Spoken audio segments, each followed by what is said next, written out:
తెలంగాణలో అభివృద్ధి జరగాలన్నా కేంద్రంలో బీజేపీ అధికారంలోకి రావాల్సిందేనని బీజేపీ జాతీయ ఉప అధ్యక్షురాలు డీకే అరుణ అన్నారు. తెలంగాణలో బీజేపీ అధికారంలో లేనప్పటికీ ఈ రాష్ట్ర అభివృద్ధి కోసం సుమారు 10 లక్షల కోట్ల రూపాయల్ని ఖర్చు చేయడం జరిగిందన్నారు.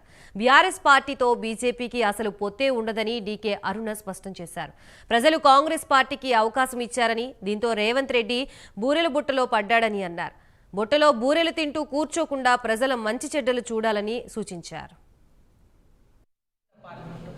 ఈ యాత్ర మహబూబ్ నగర్ లో ప్రారంభమైనటువంటి యాత్ర పార్లమెంట్ నుంచి నగర్ కర్నూలు పార్లమెంట్ లోకి వెళ్తుంది. ఆ తర్వాత నల్గొండ పార్లమెంట్ లోకి వెళ్తుంది. ఈరోజు మహబూబ్ నగర్ పార్లమెంట్ లో ఈరోజు last day, Mahabubnagar parliament లో ఈరోజు లాస్ట్ డే. ఈరోజు సాయంత్రం నగర్ కర్నూలు పార్లమెంట్ లో ఈ యాత్ర ప్రారంభమవుతుంది మళ్ళీ తిరిగి. సో యాత్ర మక్తల్ నుంచి ప్రారంభమైనటువంటి యాత్ర మక్తల్ నుంచి నారాయణపేట నుంచి దేవరకద్ర నుంచి కొత్తకోట, మహబూబ్ నగర్, కోసి, కొడంగల్, నిన్న షాద్ నగర్కి రాత్రి యాత్ర చేరుకున్నది. మరి ఇప్పుడు షాద్ నగర్ నుంచి యాత్ర బాల్నగర్, రాజాపూర్, జడ్చర్ల, మిడ్జిల్, ఉల్కొండ ఈ యాత్ర కొనసాగుతుంది. ఆ తర్వాత సాయంత్రం మరి నగర్ కర్నూలు పార్లమెంట్లోకి యాత్ర ప్రవేశిస్తుంది.